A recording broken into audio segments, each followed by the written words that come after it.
Hey guys, this video is going to be all about a brand new game that just hit early access called Dawn of Defiance. I put a bunch of time into this one, and I just want to give you guys my initial opinions, my thoughts, good or bad, how this game plays, and also some suggestions that I think this game would definitely benefit from. Now, full disclosure, I did receive a Steam code from the developers of this game to play it, but I'm not under any kind of obligation to review the game, or they paid me to review this. They just gave me a code, and I think this game's really cool, so I just wanted to put this out there and kind of get some more eyes on this game. So what is Dawn of Defiance? Well, Dawn of Defiance is an open-world survival crafting game with a Greek mythology theme and twist on it. You can play this game by yourself or up to 4-player co-op, and right now the game is currently in early access on Steam and the Epic Games Store. Right off the bat, this game gives me strong Valheim and Conan Exiles vibes, and that's not a bad thing. Now, as someone that just loves the whole Greek mythology or just ancient Greece type games and themes, this game is definitely something that really kind of perked my interest. If you've ever played an open world survival game before, you guys know the gist of it.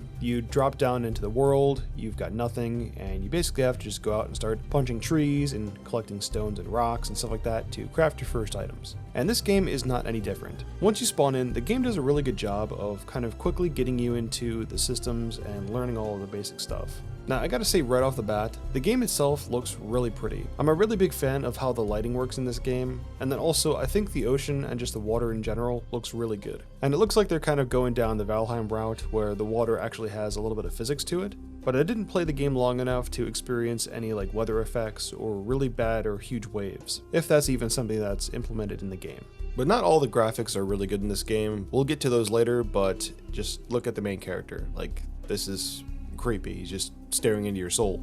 I think they did a really good job of nailing down the whole interacting with trees, chopping them down. That whole system is really good, and the animations are solid. The physics for the tree falling down after you chop it down is pretty good. Granted, I'm not really a big fan of this style of tree gathering in survival games. I personally prefer more of the Rust style where you just chop the tree and then it just, falls and you collect everything. Except I really hate that stupid red X that's on the tree when you're trying to chop in Rust. That is super annoying. I also really like how the skills skill up in this game. Now, granted, I'm someone that always loves skill trees and stuff like that where you can spend your points. That's really cool, but I think there's also something about a game where just doing the action actually grants you experience in whatever you're trying to do, and I think it works here. So the way it works in this game is basically, if you want to get better in running or athletics, you just run, and your character will gradually level up in that skill. Or if you want to get your skill higher up in combat with a spear, for example, just killing things with a spear is going to do that. And this reminded me a lot of Oblivion, so that's really cool. Okay, so now we've talked about some of the things that I like about this game, let's talk about some of the bad stuff. And again, I just want to remind everybody that the game just hit early access, so there is going to be some jank, but that is expected.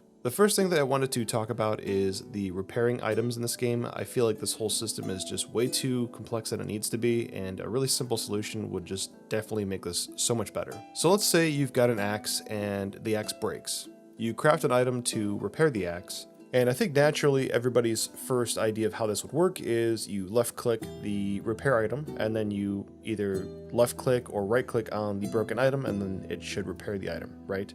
But that's not how it works in this game. I still really don't understand how it does this, but apparently I think it's you have to drag the repair item to your hotbar, and then you have to click on the item that's broken, and then click on the repair item, and then that fixes it. Again, I still am kind of confused on this, so I just think the simple solution of just left clicking it from your inventory would just fix this. Next thing I wanted to talk about is the animations in this game are pretty stiff and definitely need work. I mentioned earlier that the chopping down trees animation is really good, and I think that's great, but a ton of other animations in this game are just all very kind of janky, and they just don't work for me. And I think the biggest culprit out of all of this is the combat in this game is just really janky. It kind of feels like you're sliding on ice when you're trying to attack something, at least when it comes to melee combat. I think the archery is pretty good in this game, but yeah, I think the melee combat definitely needs some work. I mentioned this one earlier, but the character model for this game is really bad, and I'm assuming it's probably just a placeholder right now, but yeah, they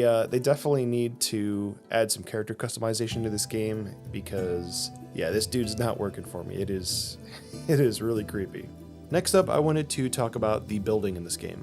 So when you're playing a survival crafting game, the building mechanics definitely is a make or break for your game. And while it's limited in this game, obviously you don't have as many building parts as other games, again, early access, I do say that the foundation for the building mechanics in this one is pretty solid. I really like that you can toggle between snapping and moving objects freely when you're placing down chests and stuff like that, so that's really cool. And also I like that the scroll wheel can basically rotate items, or walls I mean. But either way, I think this game is doing a really good job so far, and I think they're off to a great start. Currently they've got over 194 Steam reviews already, and the game's sitting at very positive, so that's really cool to see. So yeah, I'm definitely going to be keeping an eye on this game. And if you're someone that, doesn't mind early access and a little bit of jank, and you guys enjoy, open world survival games and also Greek mythology, then this is definitely something you guys should take a look at. So if you guys got something out of this video, do me a huge favor and subscribe to my channel. I upload weekly videos where I cover World of Warcraft and other RPG-like games, so chances are there's probably something that you guys will find on my channel that you'll enjoy. Thanks again for watching, I'm still Solo, and I'll see you guys in the next one.